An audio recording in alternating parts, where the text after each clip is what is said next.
World now में बात करेंगे यूएन की 7 एजेंसियों से इजराइल ने भी अपना नाता तोड़ लिया। तो क्या यूएन खतरे में है?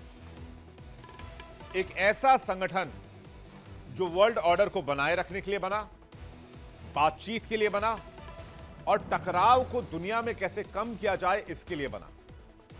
लेकिन क्या हो जब वही संगठन खत्म हो जाए जहां पर पूरी दुनिया एकजुट होकर अपने मसलों को सुलझाती हो?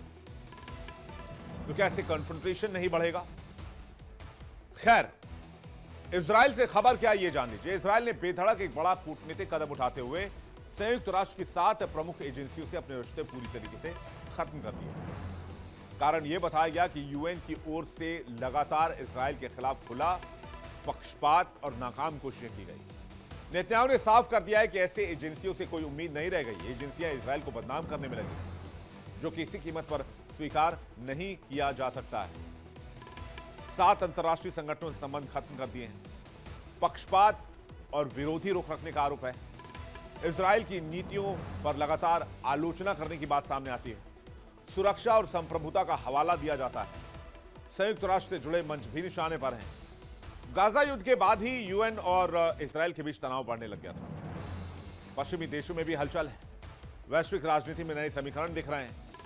मिडिल ईस्ट संकट और ज्यादा गहरा गया है। यह कदम ऐसे वक्त में आया जब इजराइल और अंतर्राष्ट्रीय समुदाय के बीच तनाव गहराता जा रहा है। इजराइल का कहना है कि एजेंसियां लगातार उसके खिलाफ झूठे और भ्रामक बातों का प्रचार कर रही हैं। इसलिए उन्हें यह अपने राष्ट्रीय हित के लिए कड़ा फैसला लेना पड़ा। नेतन्याहू ने साफ शब्दों में कहा कि दुनिया को याद रखना चाहिए कि इजराइल सिर्फ खुद की सुरक्षा और अस्तित्व के लिए संघर्ष कर रहा है। लेकिन यूएन जैसे मंचों पर इजराइल को बार बार निशाना बनाया जाता है। अमेरिका के 66 अंतर्राष्ट्रीय संगठनों से बाहर निकलने के फैसले के बाद अब इजराइल ने भी बड़ा फैसला कर लिया। इजराइल के विदेश मंत्री गिडियोन सार ने फैसला किया कि देश तुरंत यूएन एजेंसियां और अंतर्राष्ट्रीय संगठनों से अपने सभी संबंध खत्म करेगा। इजरायली सरकार का कहना है कि ये संगठन इजराइल के खिलाफ पक्षपाती हैं, राजनीतिक एजेंडा चला रहे हैं और इजराइल के प्रति दुश्मनी का भाव रखते हैं। किन किन 7 एजेंसियों से इजराइल ने नाता खत्म किया है, आपको बताते हैं। सबसे पहला नाम है चिल्ड्रन इन आर्म्ड कॉन्फ्लिक्ट। बच्चों और युद्ध से जुड़ी यूएन एजेंसी है। Office of the special representative for children in armed conflict.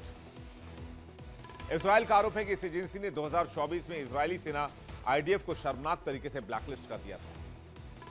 Israel का कहना है कि उसे आईएसआईएस और बोको हराम जैसे आतंकी संगठनों के साथ एक ही सूची में डाल दिया गया, जो कि अनुचित है। इसलिए इजराइल ने इस एजेंसी से सारे संबंध तोड़ दिए।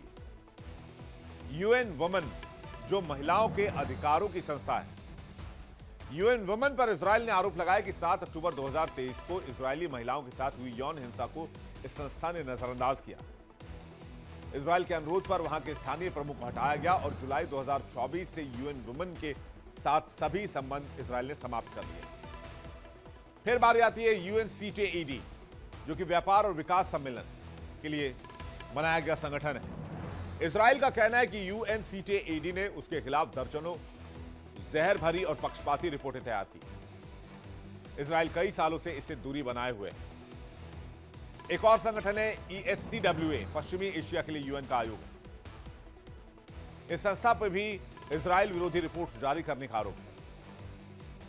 यूएन अलायंस ऑफ सिविलाइजेशन, ये संगठन तुर्की और स्पेन ने शुरू किया था और धार्मिक और सांस्कृतिक कनेक्शंस कैसे बढ़ाया जाए, इसको लेकर से तैयार किया गया। लेकिन इजराइल का आरोप है कि इसे वर्षों से उसके खिलाफ मंच की तरह इस्तेमाल किया गया और इजराइल को उसमें शामिल तक नहीं किया गया।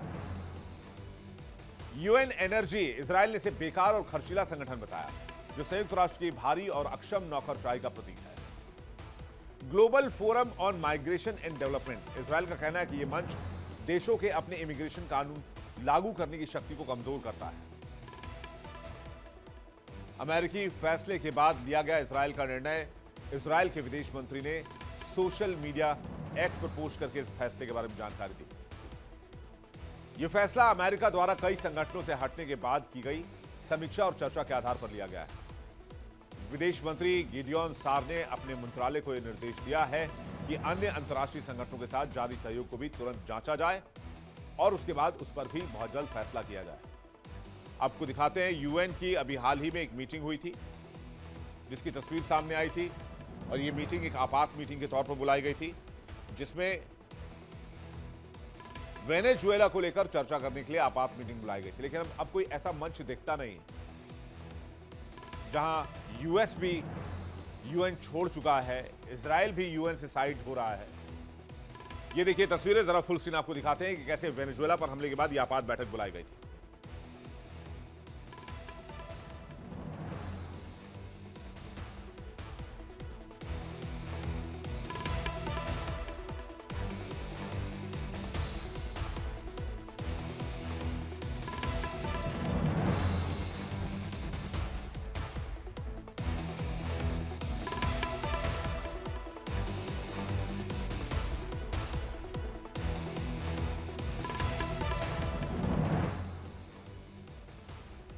अब आपको बताते हैं कि इजराइल यूएन में विवाद हुआ क्यों है। यूएन के प्रस्ताव और इजरायली बस्तियों की अगर सबसे पहले बात की जाए तो यूएन के प्रस्ताव में इजरायली बस्तियों को गैर कानूनी घोषित कर दिया गया। इजराइल ने विरोध किया और यूएन पर पक्षपात का आरोप लगाया। गाजा संघर्ष और मानवीय संकट को लेकर जो विवाद हुआ वो भी देख लीजिए। इसके बाद इजराइल को ब्लैकलिस्ट में डाल दिया गया। आईएसआईएस और बोको हरम जैसे संगठनों से तुलना की गई। यूएन की कुछ एजेंसियों ने इजराइल के खिलाफ कड़ी कार्रवाई करने की भी बात कही। यूएनआरडब्ल्यू पर भी आरोप लगा। यूएनआरडब्ल्यू पर आरोप यह लगा कि पैलेस्टाइन रिफ्यूजी एजेंसी पर पक्षपात और राजनीतिक दखल का एलिगेशन लगाया गया। इसलिए इजराइल ने यूएनआरडब्ल्यूए से नाता तोड़ने का फैसला किया। इजराइल का मानना है कि यूएन कई बार एकतरफा और पक्षपाती रहा है। 2015 से 2022 के बीच महासभा ने बाकी दुनिया की तुलना में इजराइल की आलोचना करने वाले दोगुने से अधिक प्रस्ताव पारित किए। इस वजह से इजराइल ने यूएन की 7 एजेंसियों से संबंध तोड़ना ही सही समझा। इजराइल और यूएन के बीच यह विवाद न केवल कूटनीतिक मोर्चे पर है बल्कि वैश्विक और राजनीति को भी झकझोर रहा है। आने वाले समय में दोनों देशों में और गिरावट की आशंका है, जो मध्य पूर्व की स्थिरता के लिए खतरा है। इजराइल और संयुक्त राष्ट्र के बीच तनाव कोई वैसे नई बात नहीं है। इससे पहले भी इजराइल ने सवाल उठाए यूएन पर। आइए देखते हैं कब कब यह विवाद बढ़ा इजराइल और यूएन के बीच में। 1947 की बात की जाए तो संयुक्त राष्ट्र के ने प्रस्ताव पारित किया, ब्रिटिश मैंडेट वाले फिलिस्तीन को यहूदी और अरब राज्यों में बांटने का प्रस्ताव। इजराइल के समर्थन के बाद अरब देशों ने इसका विरोध किया। 1948 में जब इजराइल की स्थापना हुई तो यूएन के प्रस्ताव के बाद इजराइल ने खुद को एक स्वतंत्र राष्ट्र घोषित किया, जिससे अरब इजराइल संघर्ष की शुरुआत हुई। 1967 का 6 डे वॉर, इजराइल ने पश्चिमी तट, गाजा पट्टी, पूर्वी जेरूशलम, गलन हाइट्स और सिनाई प्रायद्वीप पर कब्जा कर लिया। यूएन सुरक्षा परिषद ने तत्काल कब्जे वाली जमीन को छोड़ने के लिए कहा। इसे रेजोल्यूशन 242 का नाम दिया गया। 1973 में यौम किपुर युद्ध, अरब देशों ने इजराइल पर हमला कर दिया। युद्ध के बाद भी क्षेत्रीय तनाव बना रहा। 1980 में जेरूशलम को इजराइल की राजधानी घोषित किया गया। यूएन ने इसे मान्यता नहीं दी और इसके खिलाफ कई प्रस्ताव पारित किए। 1993 से 1995 ओस्लो समझौता, इजराइल और फिलिस्तीनी नेताओं के बीच शांति प्रयास हुए जिसमें यूएन ने मीडिएशन की भूमिका निभाई। साल 2000 के दशक में आ जाइए, यूएन ने बार बार इजराइल की बस्तियों, सेटलमेंट्स को गैर कानूनी घोषित किया और इसका विरोध किया। 2010 के दशक में यूएनआरडब्ल्यू यानी कि UN relief and work agency पर इजराइल के आरोप ये लगे कि ये फिलिस्तीनी चरमपंथ को बढ़ावा देता है। 2023 से 2026 जब गाजा इजराइल युद्ध हुआ तो इजराइल ने आरोप लगाया कि यूएन उससे जुड़ी कई एजेंसियां पक्षपाती रिपोर्ट जारी कर रही हैं। इजराइल ने यूएन की 7 एजेंसियों से अपने संबंध इसके बाद तोड़ दिए। इजराइल ने यूएन पर कई बार बस्तियों के मुद्दे पर दमनकारी रुख अपनाने का आरोप लगाया। यूएन की ओर से लगातार मानवीय संकट और गाजा संघर्ष को लेकर चिंता जताई गई, लेकिन इजराइल की बात कोई नहीं कर रहा था। इजराइल में जब लोगों को मारा गया तब भी कोई बात नहीं कर रहा था। जब इजराइल पर हमला हुआ तब भी इसकी बात यूएन में बहुत ज्यादा नहीं हुई। और ये जो लंबी खींचतान चली इजराइल और यूएन की, तो इजराइल ने सोचा कि इसे अब चैप्टर को क्लोज करने का वक्त आ गया है।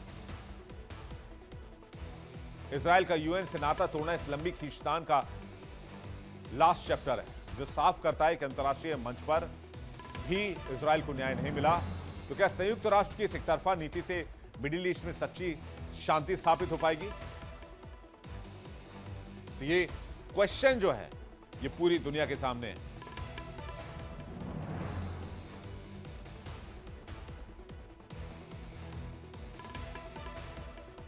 तो अमेरिका और इजराइल तो यूएन से अब किनारा करने लग गए हैं। क्या बाकी देश भी किनारा करेंगे? और अगर बाकी देशों ने किनारा करना शुरू कर दिया तो फिर वो कौन सा मंच होगा जहां दुनिया अपने मतभेद सुलझाएगी?